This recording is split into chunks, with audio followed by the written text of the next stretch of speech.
Formation du nouveau gouvernement, Mohamed Bazoum veut imprimer sa touche. S'exclame à sa une la roue de l'histoire. La roue de l'histoire qui rapporte que la liste des membres du premier gouvernement a été finalement publiée le mercredi 7 avril 2021, moins d'une semaine après l'investiture du président de la République, Bazoum Mohamed.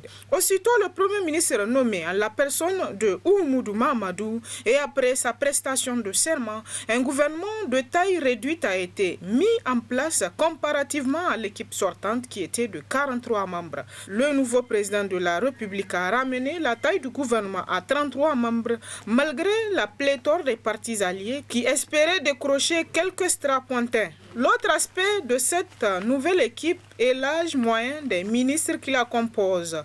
Plusieurs jeunes ont fait leur entrée dans ce premier gouvernement de M. Bazoum Mohamed, piloté par le premier ministre chef du gouvernement, Oumoudou Mahamadou. La lecture qu'on peut faire de cette nouvelle équipe est, selon le journal, qu'elle traduit la volonté du président de la République Mohamed Bazoum d'imprimer sa touche en réduisant drastiquement la taille du gouvernement que beaucoup d'observateurs ont jugé pléthorique.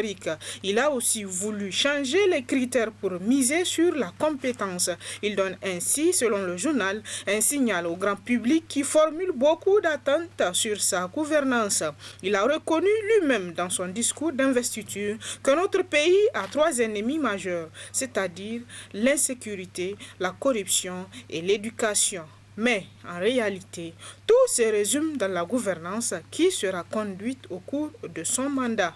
Au journal Le Hérisson de rajouter à propos de ce premier gouvernement de la présidence de Mohamed Bazoum que l'attente de la formation du premier gouvernement de la présidence Bazoum Mohamed n'aura pas duré. Aussitôt la prestation de serment du premier ministre Oumoudou Mahamadou exécutée qu'il s'en est suivi le même jour, disons précisément 3 heures de temps selon le journal après cette cérémonie à l'Assemblée nationale, la publication de la liste des membres de la nouvelle équipe gouvernementale.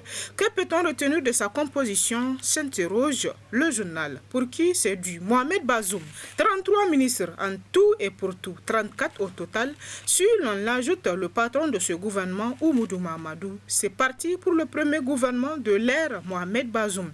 C'est du Mohamed Bazoum ça, s'exclame selon le journal un observateur pour dire que c'est là l'empreinte digitale de l'homme qui préside désormais aux destinées du Niger, tant l'ancien syndicaliste enseignant de formation président sortant du principal parti au pouvoir, le Parti nigérien pour la démocratie et le socialisme Pendestareya, tient à ses principes parmi lesquels faire beaucoup de choses avec peu de moyens. Face à l'attente de tous ses soutiens, le président de la République et son premier ministre ont dû certainement trier sur le volet pour avoir une équipe aussi réduite.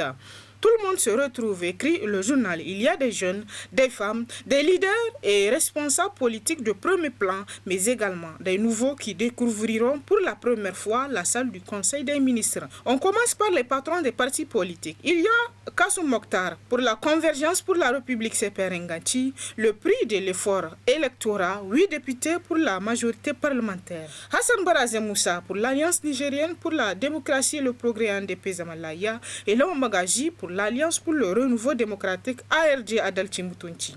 Pour ces deux-là, le journal écrit qu'on peut dire que c'est le prix de la fidélité. Il y a également Alma Oumarou pour le Rassemblement pour la paix et le progrès LPP Farila et Abdelkader Tchidani pour le mouvement démocratique pour l'émergence du Niger Mden Falala. Pour eux, le journal estime que c'est une façon d'accompagner ceux-là qui ont tellement cru aux candidats du Pendestareya qu'ils n'ont pas hésité à laisser tomber leur conviction politique pour s'inscrire dans la logique de la continuité et de la consolidation.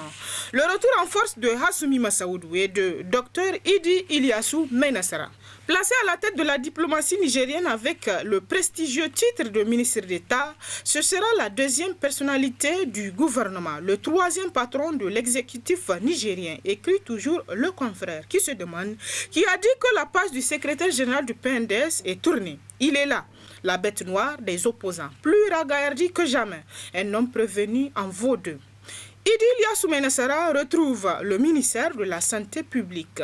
Cette fois, il a été confié d'autres dossiers comme les questions de population. Ce sera la voix du MNSD au gouvernement, écrit toujours le confrère. Plus loin, le journal ajoute qu'il y a les jeunes Maman Sani, Mahamadou Issoufou Di Abba, Jidoud Ahmad et Dardaou Zanaïdou pour le PNDS Tareya, Kassou Mokhtar pour le CPR Nganti, Sekou Doro Amadou pour le PNDS Tareya, pour ne citer que cela. Les femmes, elles sont 5 sur 33 à des postes régaliens. Toutefois, la loi sur le quota qui a fixé 30% pour les femmes au poste nominatif reste en souffrance. Sans doute, estime le journal, que le gouvernement cherchera à corriger cette insuffisance dans les autres nominations aux hautes fonctions de l'État à venir. Quant au journal L'Actualité, il rapporte dans ses colonnes que Bazoum Mohamed promet d'être le président de tous les Nigériens. Le vendredi 2 avril 2021, le nouveau président de la République, M. Bazoum Mohamed, avait prêté serment devant Dieu sur le Coran, le peuple et la Cour constitutionnelle. La cérémonie s'est déroulée au Centre international Mahatma Gandhi de Niamey, en présence notamment de plusieurs chefs d'État des pays amis et limitrophes du Niger, du nouveau président de l'Assemblée nationale et de ses collègues, les membres du gouvernement, les corps diplomatiques accrédités au Niger, les chefs traditionnels et religieux, ainsi que les parents amis et connaissances du vainqueur de l'élection présidentielle. Occasion saisie par le président de la Cour constitutionnelle, M. Bouba Maman, qui prenait acte de la déclaration de foi de Bazoum Mohamed, de rappeler à ce dernier qu'il est désormais le nouveau président de tous les Nigériens, sans distinction de race, d'ethnie ou de religion, et que des dispositions utiles et nécessaires seront prises pour réconcilier les Nigériens et aller de l'avant. Le président de la Cour constitutionnelle s'est aussi plaint du dérapage observé tout le long du processus électoral. Si le contentieux électoral est normal en démocratie, il reste que les contestations intempestives des arrêts de la Cour constitutionnelle interpellent à plus d'un titre en ce que ces nouvelles pratiques, outre qu'elles sont de nature à fragiliser le socle sur lequel le peuple nigérien a bâti non sans sacrifice l'édifice de sa démocratie, contribuent selon le confrère à jeter le discrédit sur une institution dont le mode de désignation des membres, aussi bien que le serment confessionnel auquel ils sont soumis, les mettent au-dessus des pressions et des passions politiques, avait indiqué M. Bouba Mahaman. Ce dernier d'indiquer que des élections sont libres et transparentes et que pour la première fois de son histoire, la Cour constitutionnelle avait déployé ses propres observateurs sur l'ensemble du territoire national. Dans le discours qu'il a prononcé pour la circonstance, le journal rapporte que le président Bazoum Mohamed s'est appesanti sur les actions prioritaires à mener dans les 5 prochaines années à venir, à savoir entre autres l'assainissement des finances publiques, l'amélioration de la qualité des dépenses publiques, ainsi que la mobilisation des recettes internes et externes, la stabilisation du cadre macroéconomique pour lutter efficacement contre la pauvreté, la création de l'emploi aux jeunes. En outre, le nouveau président prévoit, selon le journal, d'énormes réformes dans le système éducatif nigérien, tout en commençant par la construction des internats pour les élèves filles au niveau des collèges de proximité des villages environnants. Les plus grands défis du Niger résident depuis son indépendance dans les faiblesses éducatives et que s'il considère le défi de l'éducation comme son plus grand défi, c'est parce qu'il sait que les faibles taux de scolarité ont pour effet de priver des contingents nombreux d'enfants et de jeunes de réelles chances d'éducation. Quant au journal Le Courrier, il se demande à sa une pourquoi les Nigériens détestent-ils le régime de la Renaissance. Les Nigériens, n'ayant pas réussi à se défaire de ces gouvernants qui ont trahi leur serment et les attentes légitimes du peuple au nom duquel ils prétendent agir, le Courrier a décidé cette semaine de consacrer ses colonnes au procès de ce régime satanique selon le mot cher à Seyni Oumarou, le président du MNSD Nassara. Une triste décennie qui a ruiné selon le journal Le Niger par la félonie des uns, la lâcheté des autres, sinon la cupidité et la vénalité de ceux qui, mine de rien, ont tourné leur veste au son craquant des liasses de billets de banque. Voici pour vous et pour la mémoire collective ce que fut la décennie Issoufou et qui va nécessairement s'aggraver avec Bazoum Mohamed puisqu'il s'agit de consolider et avancer, écrit toujours le journal à sa une. Quant au canard en furie, il rapporte dans sa parution CAP 2021 ACCFRC et alliés une opposition qui risque de mourir de sa propre mort. La prestation de Bazoum Mohamed en tant que nouveau président de la République et la nomination de Oumarou Mahamoudou Mahamadou comme Premier ministre, dans une parfaite tranquillité, ont démontré selon le journal au Nigérien et au monde entier que l'opposition réunie autour du candidat Mahaman Ousmane est incapable de constituer une alternance crédible et de défendre la volonté populaire dont elle s'est dit porteuse. De la proclamation des résultats provisoires du second tour par la Commission électorale nationale indépendante CENI à leur validation par la Cour constitutionnelle et même après, cette opposition a publié plusieurs déclarations dans lesquelles elle jurait détenir les preuves que c'est son candidat Mahaman Ousmane qui a remporté les élections et qu'elle usera de tous les moyens pour empêcher qu'un autre que lui accède à la magistrature suprême. Beaucoup de Nigériens qui ont cru à cette profession de foi n'ont désormais, selon le journal, que leurs yeux pour pleurer. Beaucoup d'observateurs internationaux qui suivaient la situation du Niger de très près ont fini par conclure qu'ils sont plus face à des plaisantins que des hommes politiques capables de constituer une menace pour la stabilité du Niger et de la sous-région, au point que malgré la tentative de coup d'État intervenue 2 jours avant, ils étaient nombreux à assister à la prestation de serment de Bazoum Mohamed.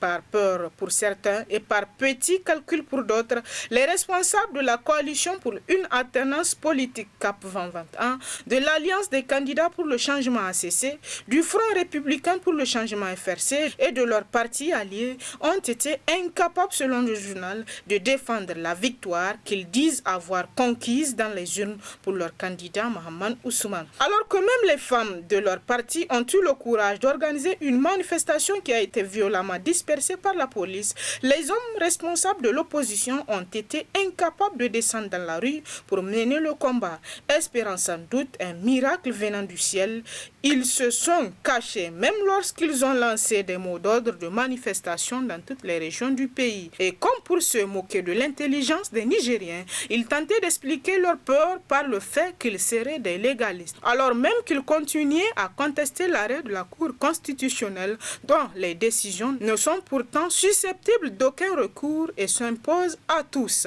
Autre actualité à travers le journal, le courrier dénonce dans ses colonnes un scandale de permis miniers. Les ressources minières nigériennes sous coupe réglée, écrit en gros dans ses colonnes le journal. Les scandales se succèdent mais ne se ressemblent pas. Un seul point commun, tous ont saigné le Niger à blanc. Réputé très riche, le sous-sol nigérien est l'objet de convoitises diverses de la part de respectables États, certes, mais aussi d'aventuriers rompus aux techniques et procédés de la chasse à la fortune facile, particulièrement en Afrique où ils réalisent des affaires en or, en Côte d'Ivoire, au Burkina Faso, au Mali, etc. Ce sont presque toujours les mêmes, avec le même mode opératoire. Le 25 novembre 2016, la société dénommée Andéavour Niger est née. Elle est déclarée auprès du notaire Ousseini Ali Moumouni à Niamey. Un dépôt de 2 expéditions est fait au greffe du tribunal de grande instance hors classe de Niamey et la société est immatriculée au registre de commerce du crédit immobilier sous le numéro RCCM-NI-2016-B-3193 du 25 novembre 2016. Son siège social est à Niamey, 114 rue du Festival au quartier Maurey.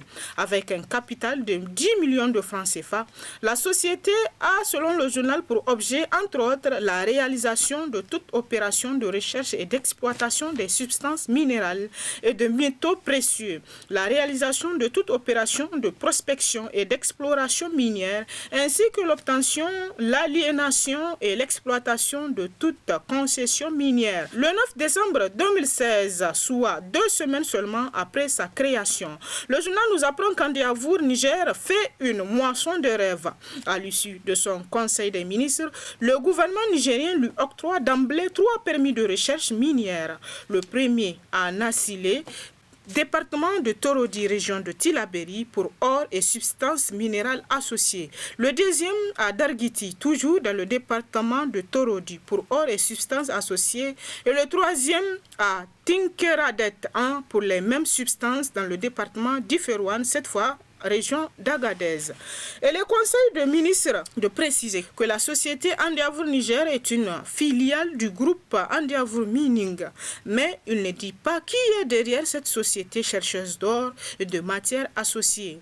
Car derrière cette Andiavour Mining se cache, selon le journal, un cahier des affaires dont l'identité ne fait pas bonne presse au Niger. Sébastien de Montessus, ancien vice-président de l'Areva et compère de Assoumi Massaoudou dans l'Uranium Gate, celui-là même qui a tenu à faire le déplacement de Niamey pour s'assurer que Niamey marcherait dans la combine. Et oui, il est aussi sur le front des permis miniers au Niger et il fait affaire avec des responsabilités politiques nigériennes à qui il s'associe pour essorer le sous-sol nigérien de son nord. Bien entendu, selon le journal, il reste dans l'ombre, mais il est bien là, en patron incontesté d'un deal prospère. Les affaires, dit-on, n'aiment pas le bruit. Et c'est l'essentiel de l'actualité à travers les journaux. Très bonne lecture et à la semaine prochaine, Inch'Allah.